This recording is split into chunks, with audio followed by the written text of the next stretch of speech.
Boa noite a todos os presentes. O pessoal está começando a chegar agora. São 20 horas e mais 2 minutos.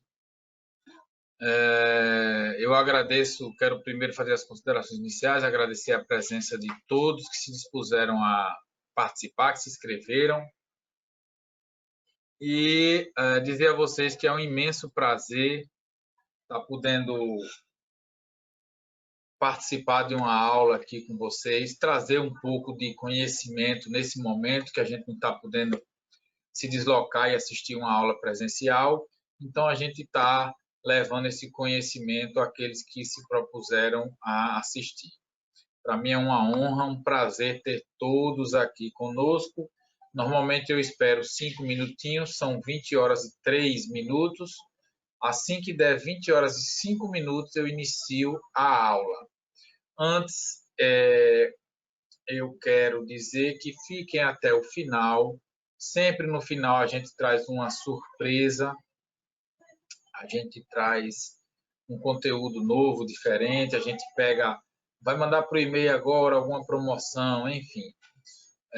Vou tentar fazer da maneira mais simples possível, via remota, tá?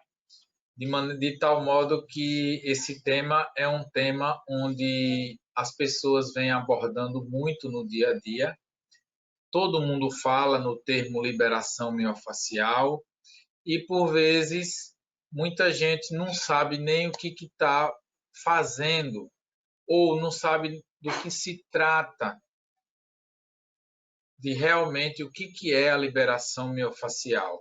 Então, a gente vai buscar no cerne do nome, procurar entender o que significa para a gente poder aplicar e saber o que é que a gente realmente está fazendo e como é que isso funciona, como é que libera, solta, está preso, o que é liberação, o que é mio, o que é a fáscia, o que é que ela tem, entendeu? Então, é basicamente isso que agora eu vou tentar passar para vocês. Eu venho estudando esse termo, esse tema fáscia há muito tempo já. E quanto mais a gente estuda, mais a gente vai aprofundando e vai vendo que ela é muito complexa. Principalmente quando se fala da fáscia, que é um termo que não é muito abordado aí na graduação. Então a gente sai sem saber como lidar com isso aí e agora que vem estudando mais esse conjuntivo, tá certo? Então, 8 horas, 20 horas e 5 minutos, nós vamos dar início aqui à nossa aula. Vamos falar e desvendar a liberação miofascial. Eu sou Leonardo Emery, sou graduado em fisioterapia, sou mestrando pesquisa em saúde, sou sócio especialista em traumato-ortopedia pela Abrafito, sou pós-graduado em traumato-ortopedia e esportiva pela Uniredentor, sou pós-graduado em coluna vertebral, tá? E sou coordenador também de pós-graduação, sou proprietário da Mundo da Fisioterapia, sócio da Sociedade Brasileira de Quiropraxia, da Sociedade Brasileira de Fisioterapia em coluna.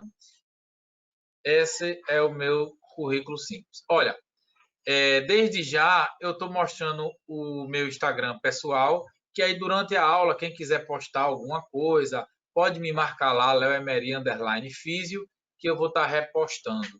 A minha outra rede social é Mundo da Fisioterapia, vocês já conhecem. Podem marcar também, que eu vou estar lá repostando tudo que vocês marcarem lá, tá bom? Então, gente, vamos primeiro entender o termo que a gente vai falar, que é o termo que a gente trabalha. A primeira coisa é entender miofacial. O que é isso? Mio vem da palavra músculo. Facial vem da palavra fáscia. Então, quando a gente fala no termo miofacial, a gente está falando no tecido conectivo que envolve o músculo, ou seja, é a fáscia muscular, é a fáscia profunda. Existem várias fáscias, ela é uma única fáscia, mas dependendo da localização que ela esteja, ela vai ter uma propriedade diferente, uma função diferente. Então, quando a gente falar agora de miofáscia, a gente vai estar falando especificamente da fáscia muscular, ok? Que é a fáscia profunda. Mas antes, a gente vai entender agora o que é a fáscia. Então, eu trouxe para vocês aqui mais recente, 2020, do Robert Leip. No livro dele, ele fala: a fáscia é o componente de tecido mole do sistema de tecido conjuntivo que permeia o corpo humano. É efetivamente uma teia reconhecida como parte do sistema de transmissão de força tensional de todo o corpo.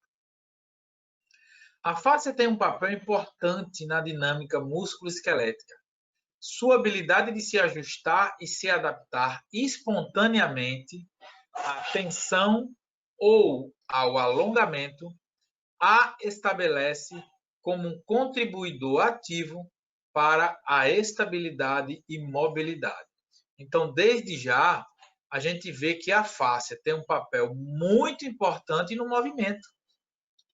Ela responde e se adapta espontaneamente.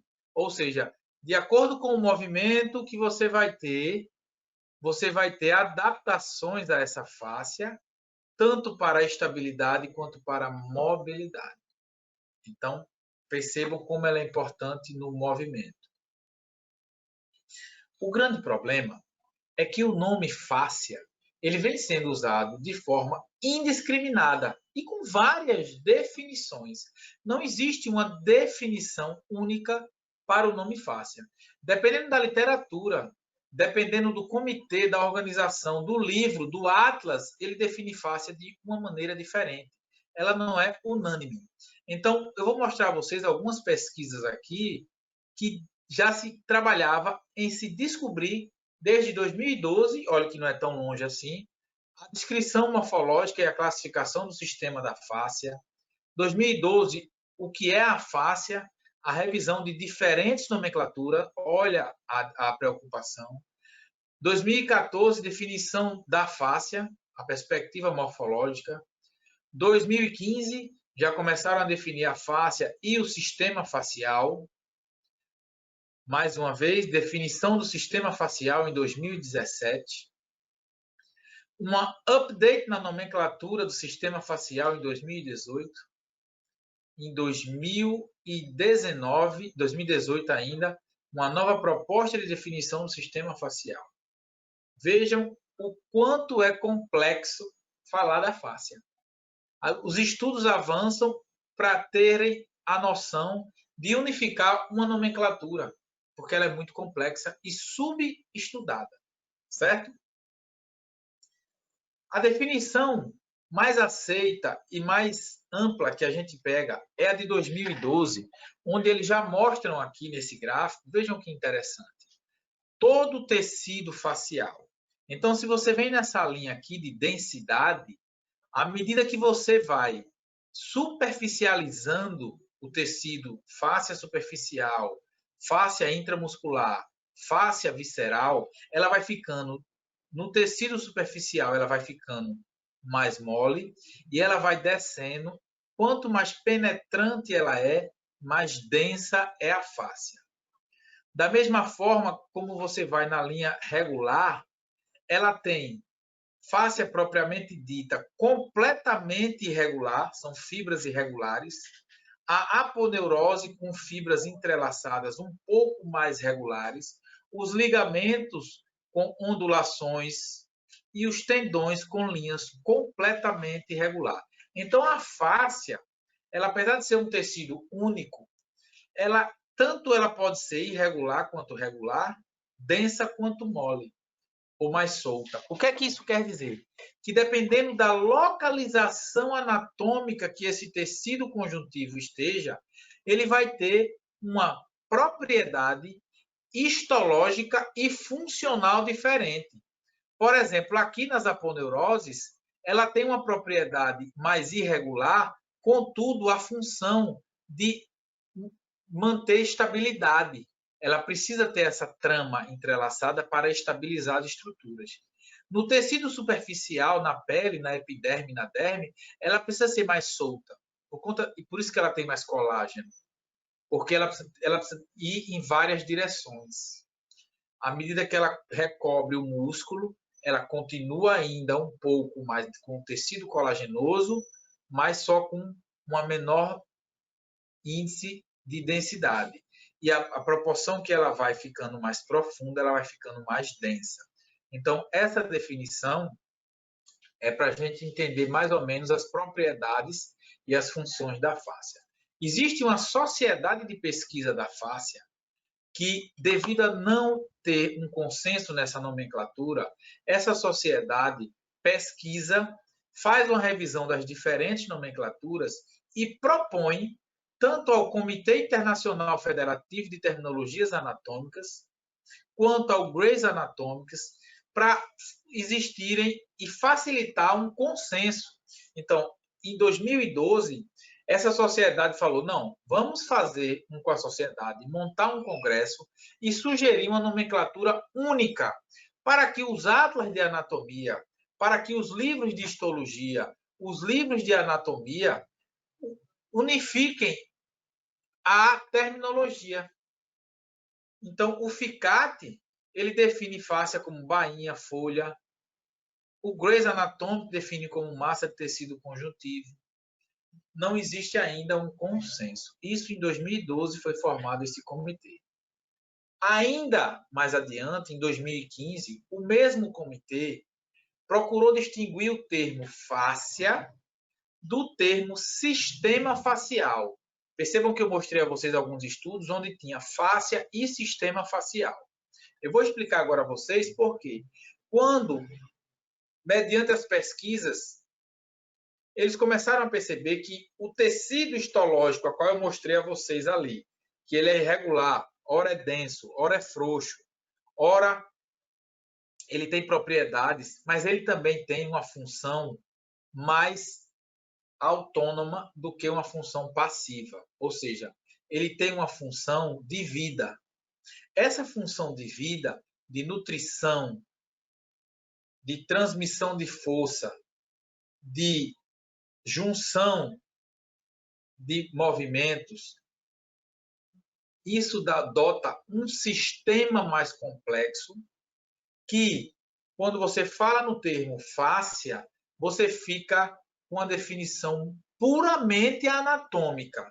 O tecido histológico tem aquela definição, mas quando você vem a falar de função, e a gente vai começar a perceber isso, que a fáscia tem sensibilidade, nutrição, mecanorreceptores, tensegridade, transmissão de força, tudo isso dota uma rede complexa de um sistema que tem função, ele é funcional, ele deixa de ser passivo, como um tecido, uma pele, e passa a ser dotado de uma rede, de um sistema ativo. Então, ele propõe ter duas nomenclaturas, a nomenclatura histológica, que é fáscia a fáscia, e a nomenclatura funcional, que é o sistema facial, certo? Que é essa interação interrelacionada e interdependente que forma todo um complexo colaborando para executar um movimento. Então, é isso aí que a gente tem que entender, os aspectos funcionais dessa rede, que, como eu já falei, inclui transmissão de força, função sensorial, hidratação, nutrição, condução nervosa, função de ligação, interconexão, expansão miofacial, ou seja, é uma harmonia entre todos os tecidos do corpo durante o movimento. Ela dá um sentido de coisa única. Isso é que é sistema facial. Então, em 2019, em junho, foi exatamente publicado no Clinical Anatomic a nomenclatura atual para existir um processo de consenso. Então, esse grupo de estudiosos publicou isso aqui, onde ele traz nesse artigo a fáscia propriamente dita e sua definição, mas dentro dela e envolvendo ela existe o sistema facial, que é todo esse contexto que eu acabei de explicar anteriormente. Então, esse artigo, ele traz para a gente duas definições, que são as definições atuais propostas para a fáscia. A primeira é a definição histológica, que é a definição puramente anatômica, que uma fáscia ela é uma bainha, uma folha ou qualquer outra agregação de secágua de tecido conjuntivo que se formam sob a pele para anexar, envolver e separar músculos e outros órgãos internos. Então, essa é a definição proposta, inclusive ao FICAT, que é o Comitê Internacional, para que eles coloquem em todos os livros. A outra definição é a definição funcional, que eu acabei de falar a vocês. Ela é mais ampla. É a que envolve a fáscia, está dentro dela, que é um sistema facial, que é um contínuo tridimensional de vários tecidos conjuntivos, fibrosos, moles, que contém colágenos soltos e densos e que permeiam todo o corpo. Nela vão incorporar elementos como gordura, tecido adiposo, bainhas adventícias, bainhas neurovasculares, aponeuroses, fáscias profundas e fáscias superficiais, epineuro, cápsulas articulares, ligamentos, membranas, meninges, expansões miofaciais, periósteo, retináculo, septo, tendão, víscera, todas as estruturas dentro do músculos intermusculares e intramusculares, fazendo ligações entre os músculos, incluindo endomísio, hiperimísio e epimísio. Então, o sistema facial envolve, entrelaça e interpenetra todos os órgãos, músculos, ossos e fibras nervosas, dotando o corpo de uma estrutura funcional e fornecendo um ambiente que permeia que todos os sistemas do corpo operem de maneira integrada. Daí para vocês entenderem o que é a fáscia, quão complexa ela é e o seu sistema, para a gente entender e está começando a ser estudado agora. As pesquisas vêm de 2012 para cá. Por isso que ainda não se tem um consenso e a ideia é que se unifique através disso aí. Ok? Então, vamos falar o que é liberação miofacial. Ora, já falei a vocês miofacial, já falei a vocês o que é fáscia. Vamos juntar agora a liberação. Trouxe dois artigos. O primeiro, 2001, é definido o seguinte. A liberação miofacial é definida como a facilitação adaptativa mecânica, neural e psicofisiológica, potencialmente como interface através do sistema miofacial.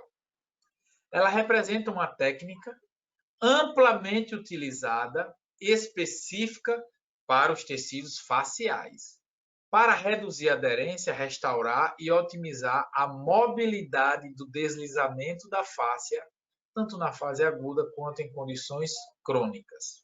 Percebam que não é qualquer coisa que é chamada de liberação miofacial. Liberação miofacial tem que estar enquadrada aqui dentro. Trouxe outra definição e essa é mais fácil de vocês entenderem. É qualquer forma de terapia manual que envolve a aplicação de um estiramento de baixa carga e longa duração ao complexo miofacial, destinado a restaurar o comprimento ideal, diminuir a dor e melhorar a função. Então, se você utilizar uma técnica de terapia manual, qualquer que seja, que envolva estiramento de baixa carga, então, liberação miofacial não é força, a carga é baixa. E também não é uma coisa rápida, ela tem que ser um pouco longa, o tempo de duração.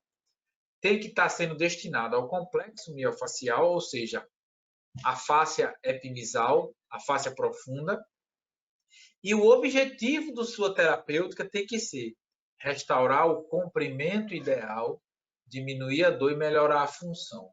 Qualquer coisa fora disso não é liberação miofacial, ok? Entendam isso aí. Para a gente unificar a liberação miofacial, eu peguei alguns estudos e existia uma revisão sistemática que procurou fazer uma metodologia para que todos fizessem da mesma forma o termo liberação miofascial, para que você aí do outro lado não faça de um jeito, o colega faz de outro jeito, eu faço de um jeito, todo mundo chama de liberação miofascial, mas a gente não vai estar fazendo a mesma coisa. Então, esse artigo, ele unificou e procurou, pelo menos, unificar e criar uma metodologia quanto à carga que você utiliza, a duração e a direção que você vai estar fazendo quando estiver utilizando a técnica e chamando ela de liberação miofascial, ok? Então, vamos lá. Primeira coisa e a mais importante de todas. A carga que você tem que aplicar quando estiver utilizando a técnica de liberação miofascial. Aplicação simples de compressão ou alongamento sustentado e muito leve. Bem como usar recursos adicionais. Você pode utilizar o atrito, deslizamento, a mão, o movimento ativo durante o tratamento. A liberação miofascial consiste na aplicação de carga baixa, longa duração. Já falava-se em 1990, o Barnes. Pilates visa evitar qualquer aplicação de estímulo arbitrária. Então, mais uma vez, nada arbitrariamente pode ser utilizado e chamado de liberação miofascial. O nível de força tem que ser constantemente leve. Particularmente, os métodos não devem ser sentidos como dolorosos. Olha, a liberação miofascial não é para doer. Por exemplo, não mais que numa escala de 0 a 10 de 3. No máximo 3 numa escala de 0 a 10. Mais que isso, você vai estar fazendo outra coisa, mas não é liberação miofascial. Ok? Então, sempre leve e sempre indolor. Quando a gente fala do tempo, quanto tempo eu fico ali naquele tecido? Os estudos mostram que 60 segundos você auxilia marcadamente lesões nas células. Então, você tem uma reversão inflamatória. Uma vez encontrada uma barreira de colágeno, você pode ativar ou trabalhar ali de 90 a 120 segundos. É uma outra maneira. Você pode permanecer deslizando ou mantendo, se for movimento, se for deslizamento, se for alongamento, compressão, e você vai sentir o tecido. Pilates utiliza no mínimo entre uma média, não no mínimo, de 5 minutos, para que você veja uma mudança no seu polegar. Ele chama que você tem que sentir nas mãos. Então, o principal é que você tem que sentir essa mudança no comportamento do tecido. Então, você vai sempre avaliar o tecido a ser tratado, você vai ver a disfunção daquele tecido e você vai dizer, ora, agora eu já estou com o tempo suficiente, estou sentindo que o tecido está moldando, ele está modificando, ele está ficando menos denso, por exemplo, se o seu interesse for diminuir a densidade, se for o problema. Então, a gente tem que perceber isso aí, mas lembrar sempre, todos os estudos mostram que, no mínimo, 60 segundos de aplicação do estresse, da indução daquele tecido para que ele te dê uma resposta. Senão você não vai ter uma resposta naquele tecido. Você tem que ter um estímulo de no mínimo 1 minuto. Ok? E a direção. Para que lado eu vou estar fazendo essa minha liberação? Obviamente, quando a gente fala do movimento, o movimento é a melhor coisa, que ela vai direcionar funcionalmente aquele tecido. Então, a gente sempre fala que incorporar o movimento é necessário. Só que, muitas vezes, em casos agudos, em casos que você está fazendo de forma passiva a sua terapia, você vai sentir, vai avaliar, vai ver a direção que aquela restrição está tendo, você vai encontrar uma barreira restritiva, e aí você vai ter uma resistência maior, e, obviamente, isso sempre comparando com a outra parte do corpo. E aí você, quando sentir aquela resistência, aí você vai dizer, não, esse é o sentido que eu vou trabalhar, que é o sentido que eu vejo uma barreira resistente, normalmente funcional, daquele tecido, ok? Então, uma vez encontrada essa barreira, mais uma vez, você faz o trabalho para obter uma resposta daquele tecido e aí você vai sentir na sua avaliação e na sua reavaliação se aquele tecido já modificou o seu estado. E aí você já tem lá, inclusive com o movimento. Às vezes você ganha o movimento, você melhora o movimento, ok? Uma coisa muito importante que nós precisamos saber é a resposta neurofisiológica. Eu sempre digo que a fáscia e a liberação miofascial, ela é muito mais sensorial do que mecânica. Esse estudo mostrou a gente os mecanorreceptores faciais e o potencial que ele tem após a manipulação, a resposta que ele dá para a gente. Então, o que é que eu quis dizer com isso? Que a manipulação miofacial envolve a estimulação de mecanorreceptores dentro da fáscia. Por isso que você tem que ter um tempo de interação, de manipulação, de mobilização, para que esses mecanorreceptores entendam o que você está querendo e eles te induzirem a uma resposta. Então, essa estimulação vai conduzir uma entrada proprioceptiva, que geralmente vai estar alterada no sistema nervoso central, e em seguida vai regular o tônus, que ora estivesse alterado, dessas unidades motoras associadas ao tecido que você está trabalhando.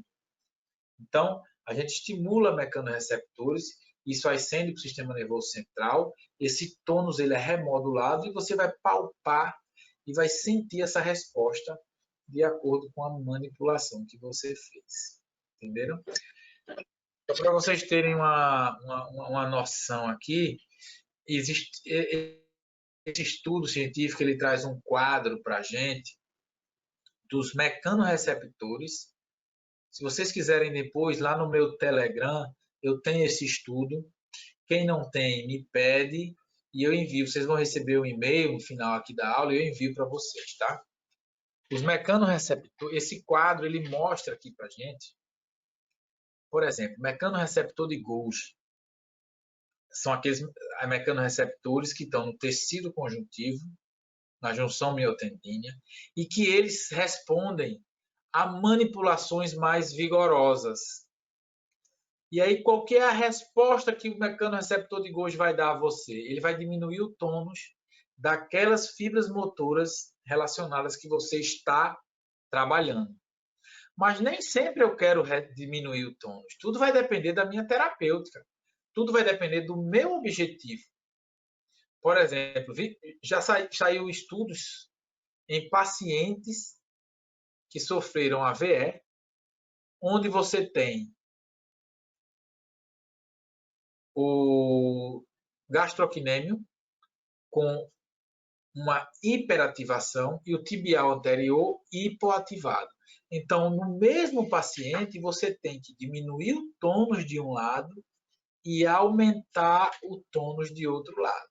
Então, a técnica é a de liberação miofascial, mas você vai ter que ter uma manipulação diferente. Você vai mudar o estímulo que você vai dar, porque a resposta vai ser outra. E aí, de repente, você vai interagir ali com o mecanorreceptor de Pacini, que ele aumenta a propriocepção, mas aí ele só responde a técnicas de alta velocidade ou vibratórias. Então, a técnica vai ser, o modo como você vai utilizar a técnica vai ser diferente, embora você esteja fazendo a própria manipulação miofacial. Então, é isso que eu quero que vocês entendam, que a liberação miofacial em si, ela é muito mais sensorial do que mecânica, porque mecanicamente você não vai quebrar. Eu vou explicar isso já já. O efeito mecânico, ele sempre é convertido em efeito sensorial. A força mecânica que você vai usar ali, ela vai te dar através de uma resposta sensorial, ela vai te dar um estímulo. O mecânico ele só existe para gerar um estímulo. Então, ó, a face é um sistema mecanosensorial. Acabei de falar isso. São essas três categorias. que são sensíveis à força mecânica, a mecanotransdução, o piezoelétrico e a viscoelasticidade. Todas essas propriedades aqui são sensíveis às forças mecânicas que são traduzidas em forças sensoriais, respostas sensoriais. Vocês sabem que a mecanotransdução é um processo que ocorre dentro, uma resposta bioquímica na célula. Então, você estimula a célula e ela vai excretar bioquimicamente ali, ok? A resposta piezoelétrica, a gente já sabe que é através do colágeno, porque ele é um semicondutor, você vai ter um estímulo mecânico, esse estímulo mecânico é transformado em estímulo elétrico. E a viscoelasticidade, que vem de viscosidade, e da elasticidade, que é a propriedade do tecido conjuntivo da fáscia, eles respondem e eles são submetidos à deformação de acordo com o estresse mecânico que a gente dá durante essa aplicação. Pode ser cisalhamento ou alongamento. Então, essas três forças aí é que se faz a gente entender que a face é muito mais sensorial do que mecânica, tá? Então, autores como o Schleich aqui citou, o Mitchell e o Schmidt, já em 77, eles já diziam que a trama facial pode ser vista como o nosso maior órgão sensorial em termos de área superficial, uma vez que a fáscia é única, o tecido conjuntivo ele é o maior órgão sensorial do corpo humano, tá? O Taylor Steele, lá da osteopatia, já dizia em 1902, sem dúvida existem nervos na face. E todas essas respostas neurofisiológicas que eu falei, quando a gente utiliza as mãos para trabalhar ali, a gente vai estar obtendo elas. Mas não tenham dúvidas de que, além desses efeitos mecanoreceptores, nós vamos ter efeitos nos proprioceptores, nos nociceptores, nos interoceptores. Tudo é estimulado quando você utiliza a liberação miofascial, porque você está em contato com o tecido. E esse tecido, quando ele responde, ele recebe uma resposta, ele vai te dar uma resposta. Ele recebe um estímulo, ele te dá uma resposta. Todo o tecido, inclusive a célula, lá dentro do citoesqueleto. Ok? Então, é muito importante a gente saber o quão é importante utilizar o toque terapêutico, o quanto esse toque ele é terapeuticamente importante nos pacientes e clientes. Então, a gente tem efeito mecânico, efeito reflexo, fisiológico, psicológico e psiconeuroimunológico. Por exemplo, efeito mecânico, a gente tem retorno linfático.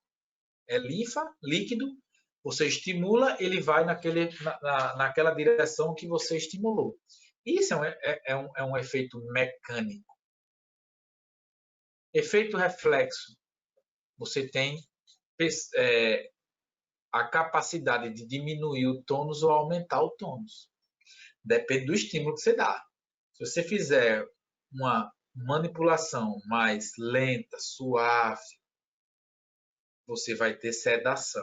Se você tem uma manipulação rápida de estímulos, pré-treino, pré-corrida, pré-competição, tem que ser mais rápido para despertar aquela musculatura, atrair um fluxo sanguíneo maior para você facilitar a contração da musculatura. Tudo depende do seu intuito.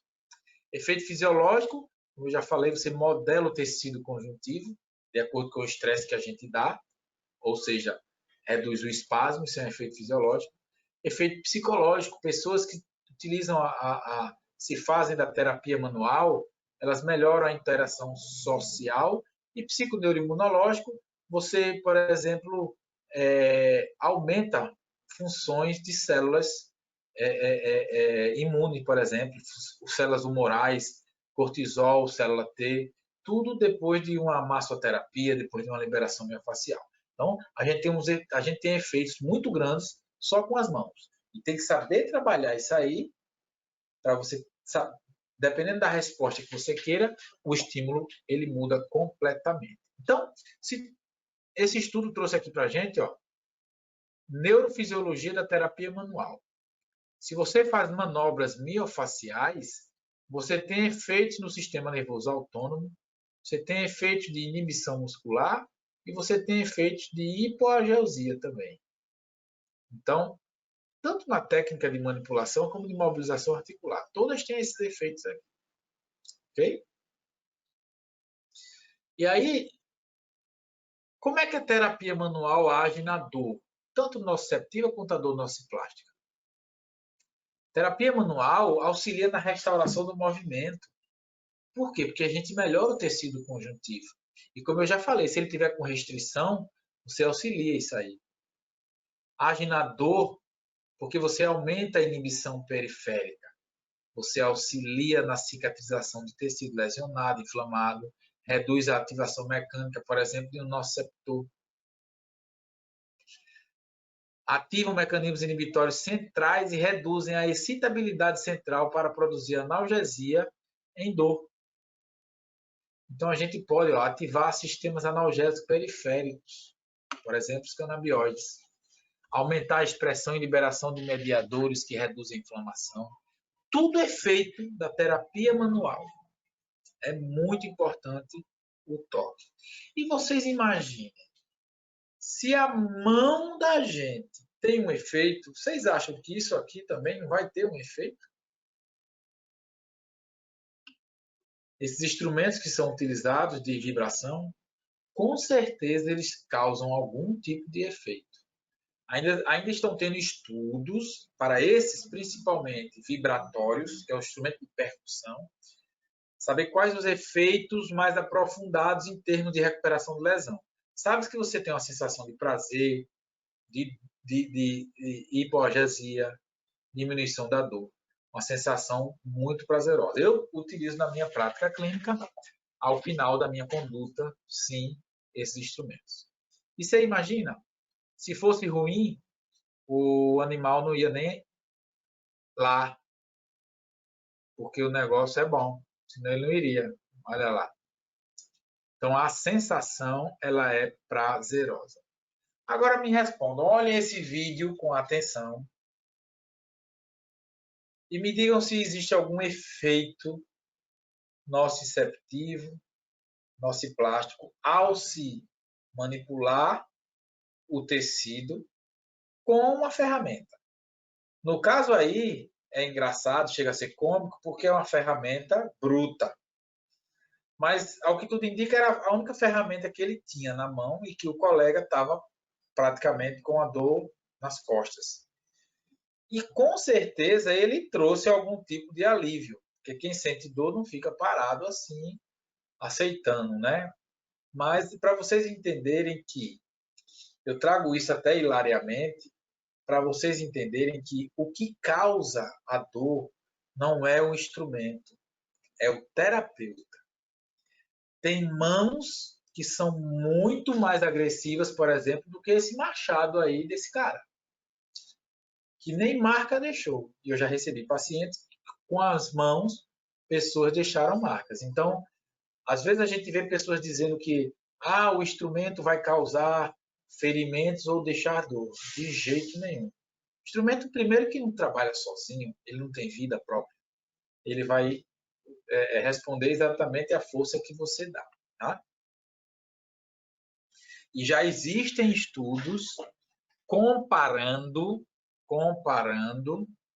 dor e outros desfechos dos instrumentos versus a mão na liberação miofascial em indivíduos com lombalgia crônica.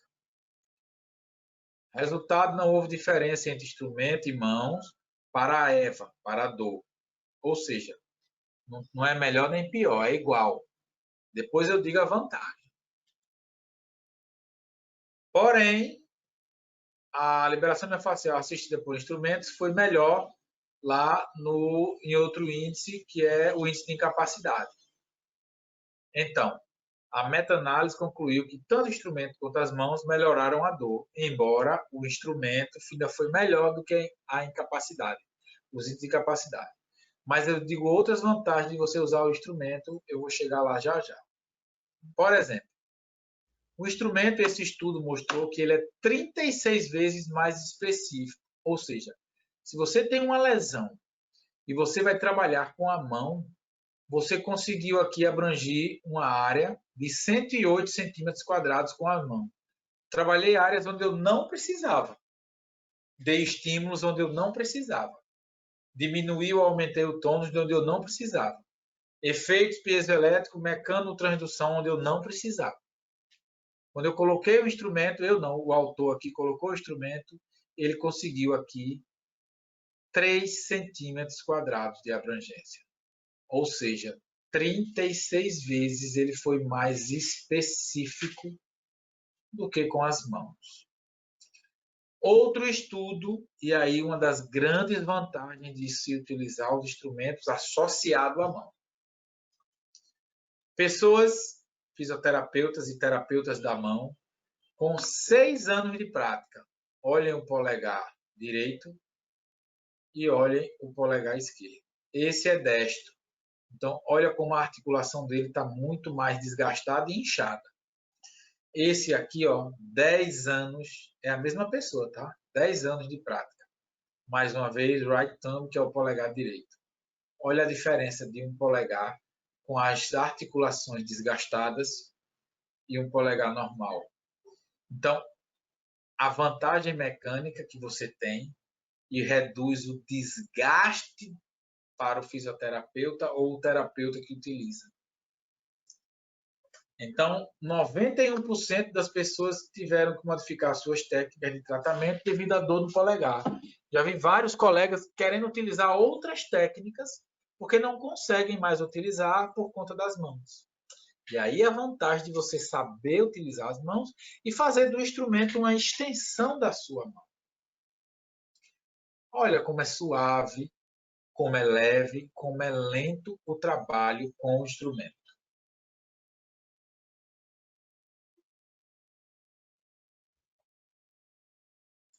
Ele não precisa ser agressivo. Muito pelo contrário.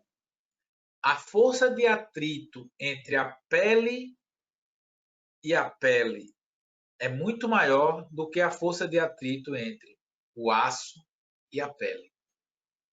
Então, você diminui a força de atrito, aumenta a área de contato, diminui a pressão. Você tem várias vantagens. Na minha prática clínica, eu utilizo esse instrumento chamado soco, que ele me dá áreas convexas pequenas, áreas côncavas maiores, áreas de pontos para ponto gatilho menores, uma outra área côncava maior, uma área convexa grande e uma área plana. Ele me dá um acoplamento, dependendo da região anatômica, muito mais preciso do que a minha mão.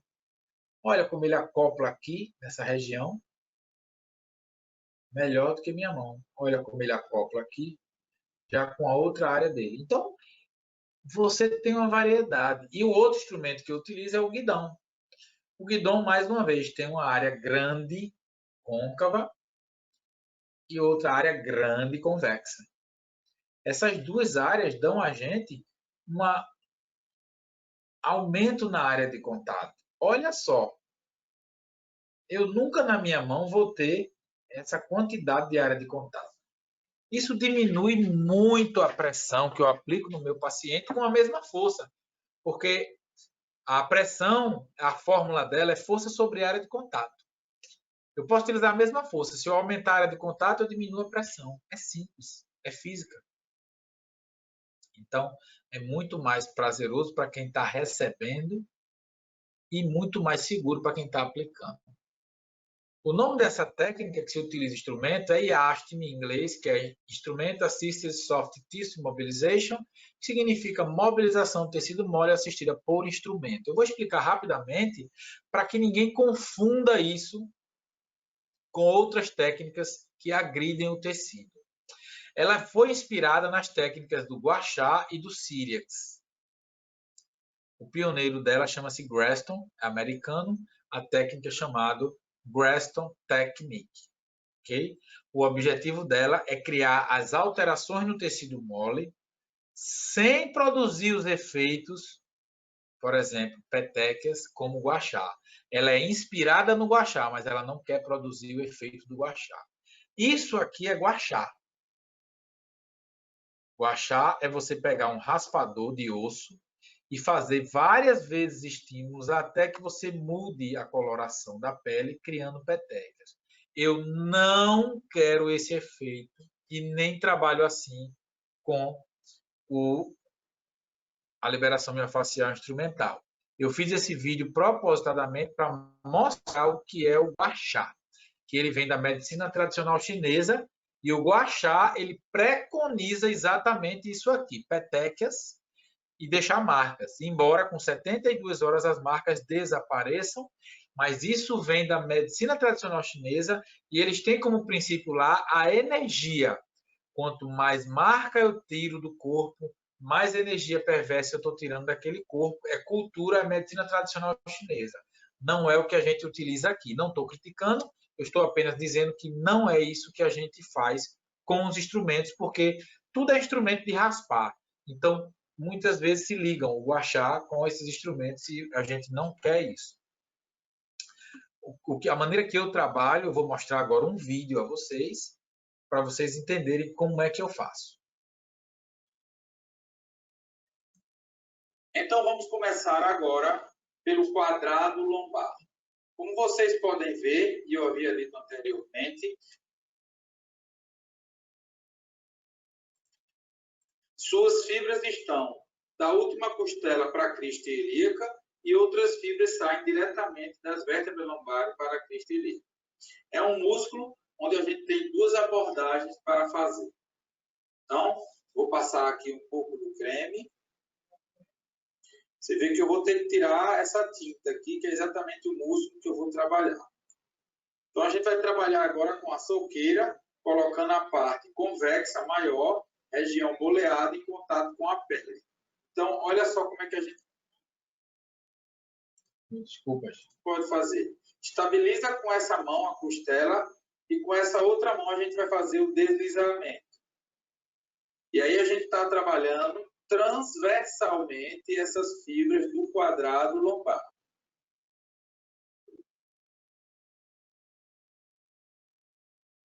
Percebam que o instrumento ele encaixa bem direitinho entre a última costela e a crista ilíaca, tá ok?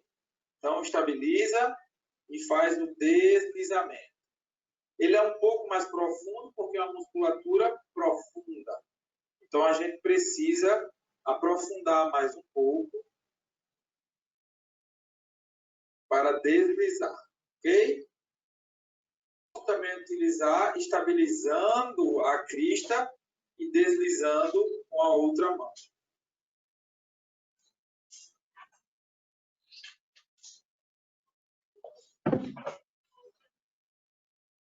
Agora, a segunda abordagem, ela é com o instrumento. Vira de lado.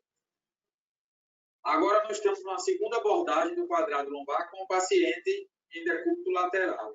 E aí eu vou utilizar o guidon nessa abordagem. Vamos colocar mais uma vez um pouco do produto. E aqui, ó, como instrumento, a sua parte côncava, eu vou exatamente vestir a crista ilíaca e vou deslizar bem profundo nas fibras do quadrado lombar. E aqui eu estou fazendo um deslizamento no sentido das fibras. Tem um trabalho que a gente chama de raspagem, que eu posso deslizar raspando apenas na crista, que é a inserção distal dessas fibras do quadrado lombar.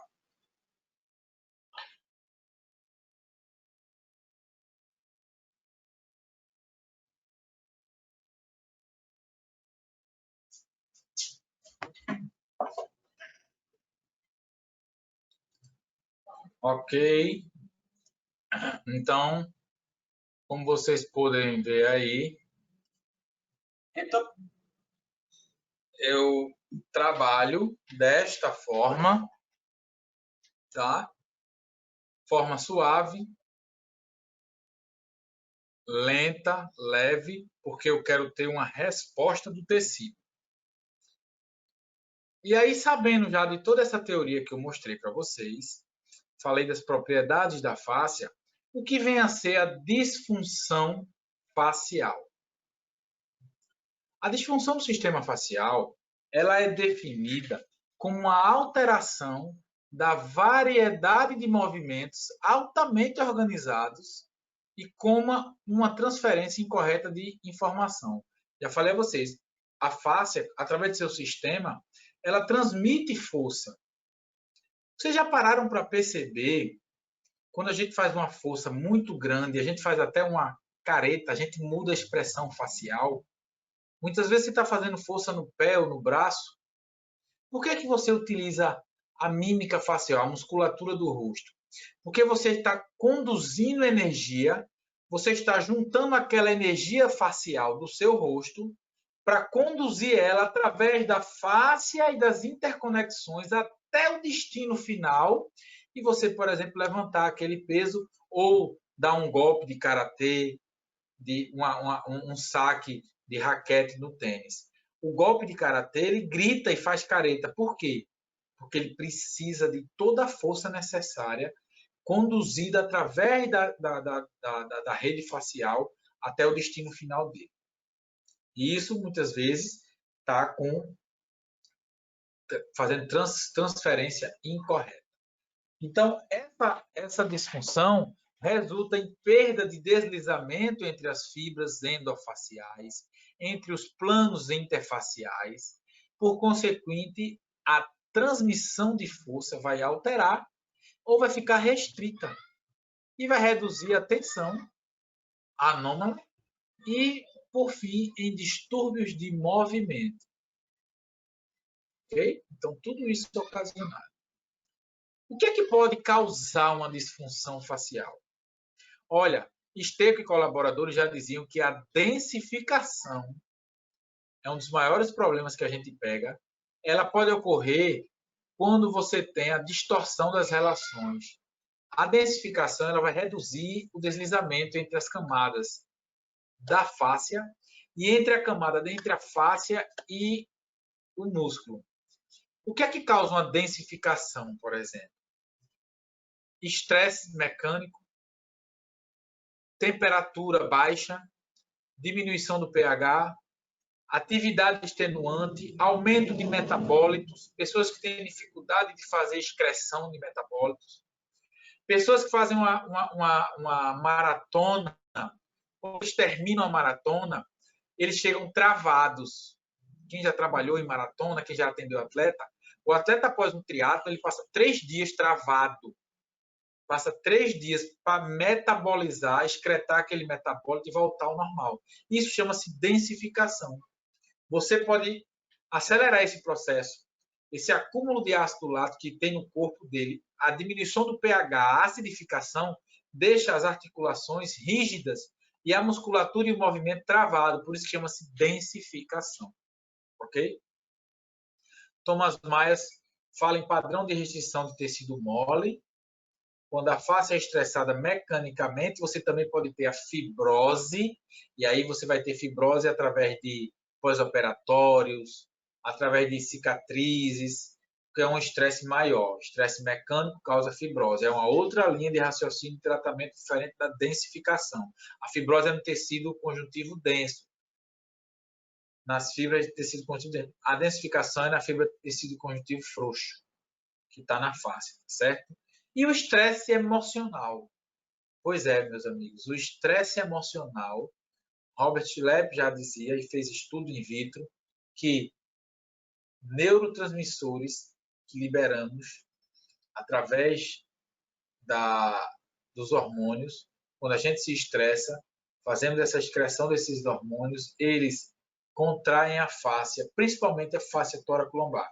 Por isso que o estresse está muito ligado a lombalgias do tipo lombalgias idiopáticas. E aí, quando você tem uma fáscia danificada, você tem uma função prejudicada. Você tem formação de aderência, fibrose, como eu falei. A estrutura e a hidratação dela muda, desorganiza, ela perde toda a elasticidade, aumenta a tensão. Tudo que está por trás daquela zona facial, que era para deslizar deixa, inclusive, de receber aporte nutricional, porque ela tem a função de condução de aporte nutricional e aporte nervoso. Aquela camada que era menos densa, ela fica gelatinosa, ela fica massa, e aí você tem um envolto de camadas que você diminui, aumenta a viscosidade, diminui o pH, e tem um glicosaminoglicano ali, um fluido chamado ácido hialurônico. Ele aumenta a concentração dele. Quando ele aumenta essa concentração, ele diminui o pH e ele fica mais denso. E aí você tem pontos de aderência, pontos de densificação e pontos de gatilho. Aí você vai ter dor e limitação de movimento. Então, quando você tem uma restrição facial, as forças não podem não ser distribuídas apropriadamente, como eu já falei. O que vai favorecer o aparecimento de várias lesões e alterações biomecânicas. Ok? O tempo todo as tensões faciais se espalham por diversas direções. Como eu falei, gente, a rede facial ela é tridimensional. Toda a tensão, todo o movimento, o corpo ele é tridimensional, ele se movimenta em várias direções. Isso a face espalha. Mas se você tem uma restrição facial, o corpo vai sair desse alinhamento tridimensional. Ele vai começar a compensar. O paciente vai ter uma sensação de como se estivesse vestindo uma roupa apertada, onde vai causar ineficiência biomecânica, aumenta o consumo de energia para manter o movimento ou uma postura, e você vai ter repercussões à distância. 90% dos pacientes vão chegar com a dor no ombro sem ter sofrido nenhum trauma direto no ombro. Isso é o que acontece na maioria dos casos, porque você tem uma disfunção no quadril, num trilho, numa linha anatômica daquela, numa cadeia miofacial, mas a repercussão sempre é à distância. E muitas vezes a gente vai tratar o local da dor. É o que muitas vezes eles chamam de tratar a consequência. A gente tem que tratar a causa do problema. Na consequência, a gente vai para diminuir a dor, diminuir o estresse. Mas se você não buscar a causa, que geralmente, se não foi causado por trauma direto, ela vai estar à distância. E é esse o fator importante de você saber avaliar e analisar toda a cadeia, todo o trilho anatômico, toda a linha miofacial, que ela é ela é única. Entendeu? E o objetivo nosso no trabalho miofacial é modificar o estado dessas estruturas, facilitar a liberação das propriedades da matriz de deslizamento. O ácido hialurônico não pode estar hiperpolimerizado. Estimular a orientação fisiológica, por exemplo, numa cicatrização. Saber qual é a orientação da matriz de colágeno, fibroblasto, para prevenir a formação de aderência.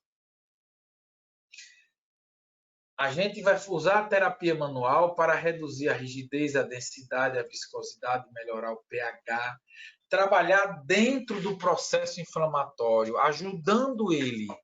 Né? O Leon Scheid fala que a gente trabalha com e não contra o processo inflamatório, que o processo inflamatório é a cura natural do corpo, só que ela tem que ser conduzida por um agente terapêutico, ela tem que ser saudável. A gente tem que estimular as fibras de colágeno numa orientação, no caso de remodelação. E a melhor maneira de estimular a orientação correta é o movimento, que ele vai demonstrar a orientação funcional daquele membro, daquele tecido.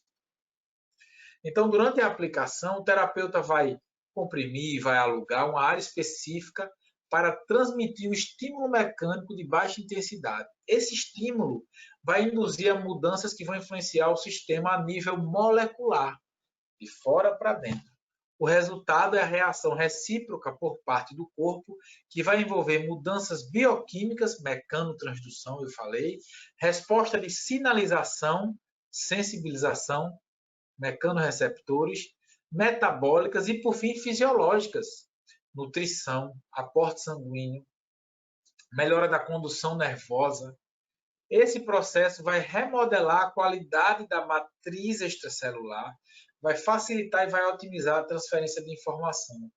Tudo isso dentro do sistema facial.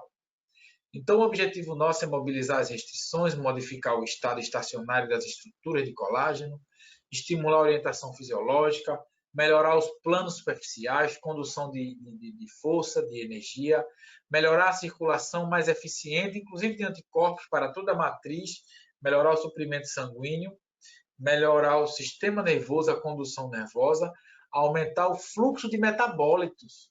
Uma pessoa que tem dificuldade de excretar metabólitos, ela vai ter uma dificuldade maior de se regenerar. E você pode facilitar isso fazendo a mobilização desses metabólitos. Então, uma pessoa que demoraria 3 dias para se recuperar de uma maratona, de uma lesão, no mesmo dia você pode aumentar isso, porque você vai aumentar, facilitar esse processo de recuperação. Ela não vai ficar com acúmulo do pH ácido, de ácido lático e de metabólitos, que são excretos durante a atividade. E por que eu até agora não falei em nada preso? E a gente utiliza o termo liberação miofacial. Esse é o X da questão. Vocês já perceberam que eu falei de fáscia, sensor, mecanorreceptor, sensorial, leve, mobilização de fluidos, nutrição, percepção, propriocepção. Mas não falei que nada estava preso. E por que a gente utiliza o termo liberar se nada está preso? E aí, meus amigos, surgiu-se um estudo em 2017 perguntando o que tem no nome liberação miofacial ou indução miofacial. O resumo da ópera é tudo isso que eu falei para vocês. As várias revisões concluíram que o ideal é você utilizar o termo indução miofacial. É o termo mais apropriado. Eu li esse artigo lá e me questionei. Eu vou agora utilizar o termo indução e deixar de usar o termo liberação. Vamos começar a raciocinar. Comercialmente falando, qual o melhor termo para você adquirir clientes? Para você chamar a atenção de alunos, professores, do público leigo, indução ou liberação. O nome que está na boca do povo é indução, é liberação. Indução, será que o povo conhece? E aí eu fui através de pesquisa para saber primeiro o que é indução. A terapia de indução miofacial é uma abordagem prática que é focada na restauração da função alterada do tecido. Aquela mesma teoria e definição que eu dei lá no começo de liberação miofacial. Em um corpo saudável, o sistema facial sustenta o movimento, fluidez, as lesões, o envelhecimento, reduz a dinâmica. Restrição miofacial, o termo induzir se relaciona à correlação de facilitação do movimento. Não é só alongar, é o que eles dizem aqui. Alongamento é passivo, você facilitar o movimento é ativo, é induzir o tecido. Indusão está relacionado com a facilitação do movimento. O objetivo da indução é liberar áreas restritas. Falou pela primeira vez em liberar. Áreas restritas de movimento. E foi provado que a indução diminui, inclusive, a ansiedade e pressão ansiolítica. Beleza. Existe um termo lá no Google, de pesquisa, que chama Google Trends, onde você digita um nome e você vai verificar o quanto que esse nome está sendo buscado no Google. E aí eu fui através do inglês e digitei aqui em vermelho indução miofacial. E mandei comparar com liberação miofacial. Olha a diferença. De 2004 para cá, ninguém nunca buscou o termo indução miofacial no Google. Já liberação miofacial em inglês, muita gente, e 2011 para cá, a crescente, isso não é gráfico, isso é um gráfico, tá, gente? A crescente busca sobre o termo. E aí eu fui em português, indução versus liberação miofascial. Olha só. Primeiro que indução ninguém nunca procurou. Segundo, como a gente procurava pouco em português esse termo, diferentemente do inglês. Mas olha a guinada que ele deu de 2011 para cá. Quanta gente procura o termo liberação miofascial. E aí eu pensei comigo e falei, não, eu vou continuar chamando de liberação miofascial, porque comercialmente falando, ele é mais procurado, ele é mais entendido, o povo sabe o que é isso, os alunos vão saber o que eu estou falando e meus pacientes e clientes sabem o que é que eu estou falando. Embora, cientificamente, o termo mais correto seja indução, porque você não libera, você induz o tecido a te dar uma resposta mediante tudo aquilo que eu já falei para vocês. Então, quando a gente falar do termo liberação miofascial a partir de hoje, você não vai estar se referindo a algo preso. Você vai estar se referindo a liberar, significa devolver a função do tecido. Ok? Agora você sabe. Você usa o termo liberação, mas isso aí significa devolver a função do tecido. É liberar. Então, esse desenho, essa animação ilustra quando você tem o músculo, você tem aqui áreas que deviam ser livres, elas estão bem restritas, ela tem uma maior densidade, elas criam ponto gatilhos, olha a quantidade reativa. Quando você vem com o instrumento e começa a deslizar, você tem a intenção de diminuir essa reatividade local, melhorar a condução nervosa, inclusive, e deixar as estruturas livres assim, ó, dessa maneira que elas têm que ser. Então, esse é o nosso objetivo. Diminuir essa reação aqui. Ok? Uma frase muito legal e interessante do Thomas Myers, que é o autor do livro Trilhos Anatômicos. Nosso sistema de regulação biomecânica é altamente complexo e subestudado. Embora novas pesquisas estão preenchendo esta lacuna, entender a fáscia é essencial para a dança entre estabilidade e movimento. Crucial em alto desempenho, central na recuperação de lesões e incapacidade, e sempre presente em nossa vida diária, desde os nossos começos embriológicos até o último suspiro que tomamos. Ok? Essa fase tomando. Gente, eu vou abrir para perguntas. Antes, eu quero dizer a vocês, esses livros aqui, as minhas dicas literárias que eu vou dar a vocês. Esse aqui já tem em português, português e português, esses três. A Fáscia no Esporte e Movimento, Terapia Manual para a Disfunção Facial e o livro Trilhos Anatômicos. Quem tem suas perguntas, devem ter colocado aí no chat aí. O meu assistente está pegando as perguntas. Enquanto ele pega as perguntas, eu quero dizer a vocês que eu tenho um curso online de liberação miofascial. Esse curso é completo, várias horas. Esse curso, ele traz todas as técnicas e aqui os vídeos, como eu mostrei, demonstrando, além da parte teórica, muito mais do que vocês viram aqui.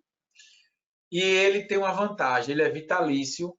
O aluno que adquire esse curso, ele tem acesso eterno ao portal.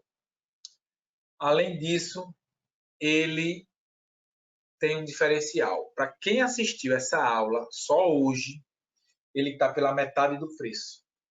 É um presente que eu fiz. Botei 50% lá no site, no Hotmart. Tem um link aí, eu acho que agora, no bate-papo. O Leonardo colocou o link. Se você clicar hoje, você vai receber até um e-mail mais tarde. E aí você vai pagar R$ 89,90. Outra vantagem, além dele ser vitalício, todo o conteúdo ele é atualizado. Então você vai ter lá os vídeos com todas as práticas da cabeça aos pés.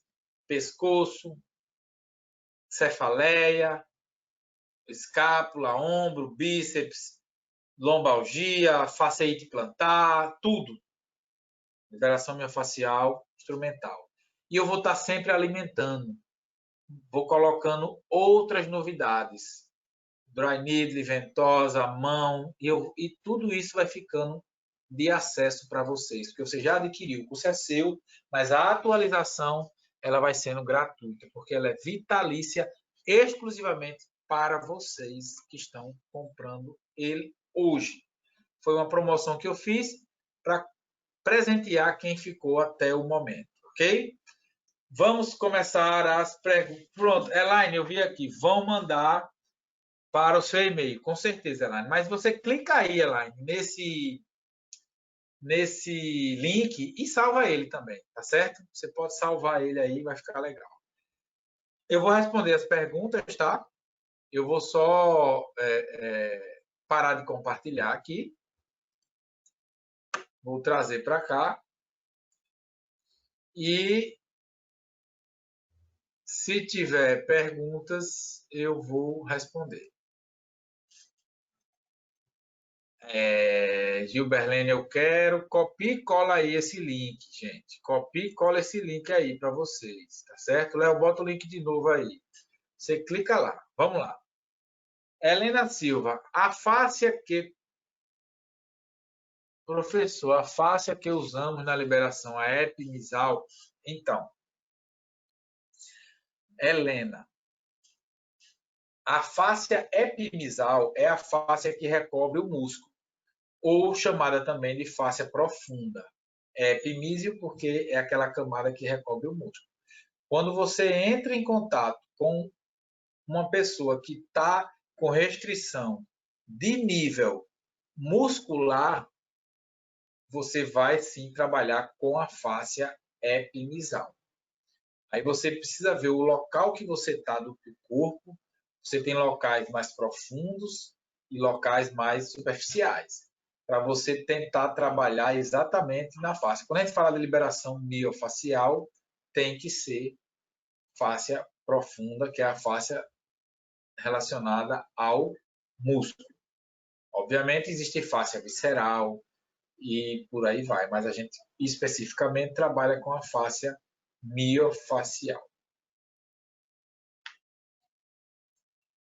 Jane Cleide, tem alguma diferença na fisiológica, na direção transversal ou no sentido da fibra?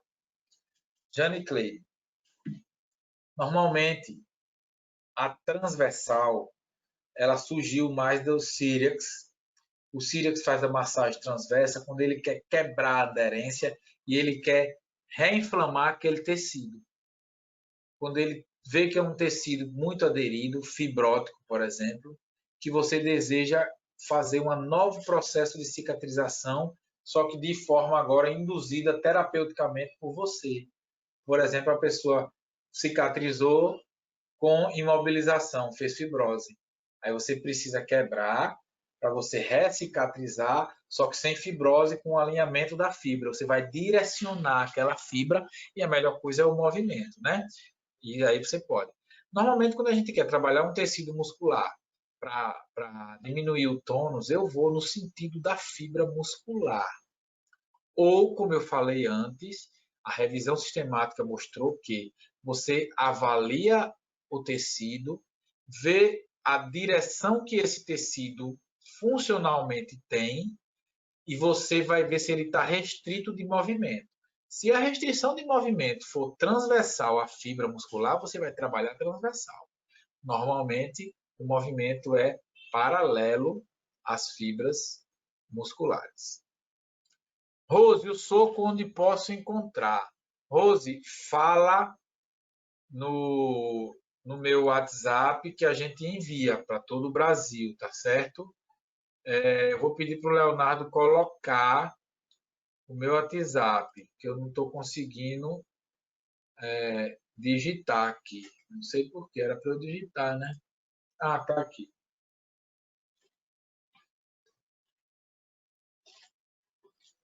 Vou botar aqui para você.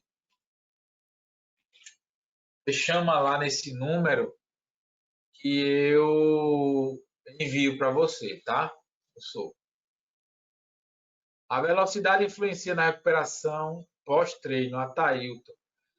Atailton, sim. A velocidade da liberação. Aí é que está, Atailton. Como a gente está falando de resposta de mecanorreceptor, presta bem atenção. Se você está num pré-treino, você tem que ter uma movimentação mais rápida para ativar. Se é um pós-treino, como você falou, obviamente você quer ali o que agora? Diminuir o tônus daquela área. Você pode até querer fazer um aumento dos metabólitos. Você pode aumentar ali o metabolismo para levar a excreção de metabólitos para ele recuperar mais rápido. Porém, quando se fala de fibra muscular, você tem que trabalhar lento e suave, com pouca velocidade, porque o mecanorreceptor de Golgi, ele diminui o tônus. E aí, pós-treino, normalmente, a diminuição de tônus, que é a volta à calma, que a gente chama, né? Helena, o curso completo, eu não tenho decor aqui. Se você clicar no site, lá tem tudo, mas se não me engano agora são 19 horas. Só de slide de aula, nós temos 9 aulas, cada uma com 20 minutos a 30, bem separadinho, que é para você também não ficar cansativo. Você clica lá, por exemplo, vou ver a introdução, dá 20 minutinhos, 15. Vou ver a anatomia da fáscia. Aí depois eu vou ver agora a prática. Aí mais da prática você vai ter mais 8 videoaulas, fora os 9 que tem de teoria, nomenclatura facial, tudo sobre o iástime, resolvendo os problemas, além de ter uma apostila colorida, além de ter artigo científico lá para você. E tem certificado do curso completo. Daqui da palestra não, né? A gente tem lá do curso completinho, você tem lá um certificado, viu? Edema pode e deve ser feito, Érica. Pode e deve, tá? No sentido do linfonodo. Você vai drenar para o linfonodo, vai levar aquilo ali. Eu já reduzi muitos edemas de entorse de tornozelo quando eu dava aula no quartel, no exército, muita gente torcia o tornozelo por conta do coturno e nós fazíamos aquela drenagem logo após o entorse com um instrumentozinho de leve ali, sem dor, para diminuir aquele edema e já melhorar o movimento. Qualquer pessoa, Érica. Aniele, ponto gatilho sem causar dor, existem algumas técnicas, né? Primeiro a gente tem que entender que o ponto gatilho ali tem uma hiperexcitação e tem uma área que está com aumento daquela carga de ocitocinas, de neurotransmissores ali, estão liberando ali. Mas ela está isquêmica.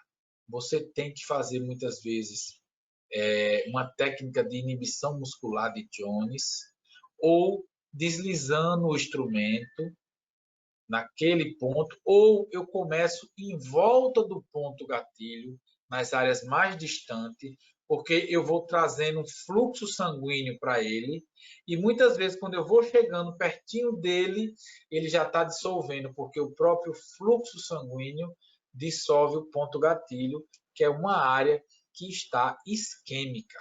Por isso que o ponto gatilho, muitas vezes a pessoa aperta, segura e solta para aumentar o aporte nutricional e sanguíneo.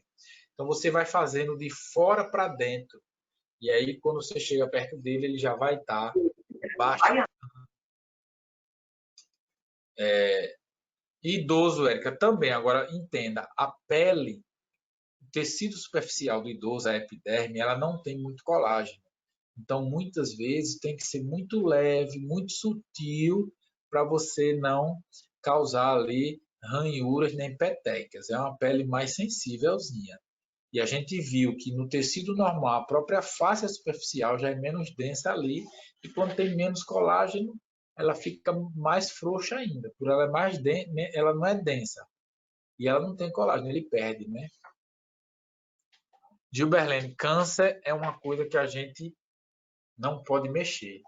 porque você pode proliferar células cancerígenas ali. Agora, eu já atendi pacientes que fizeram mastectomia pós-câncer de mama, e aí sim vem com aderência e você vai drenar ali, mas a pessoa com câncer, incursão ali, é um pouco perigoso, porque você pode estar disseminando células cancerígenas, certo?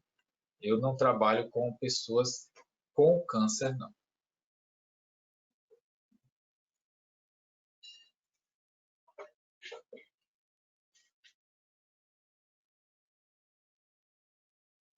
Érica, eu procurei alguns artigos. A liberação ajuda em pessoas com linfedema. A Érica perguntou.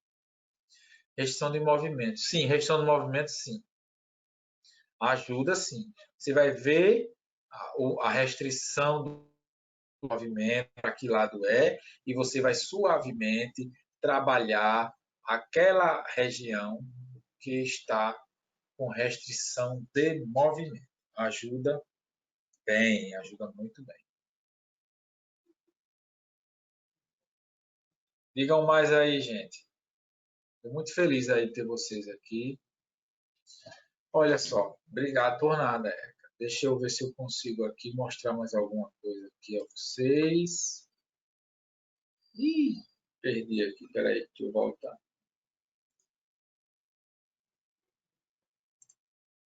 Oi, voltei.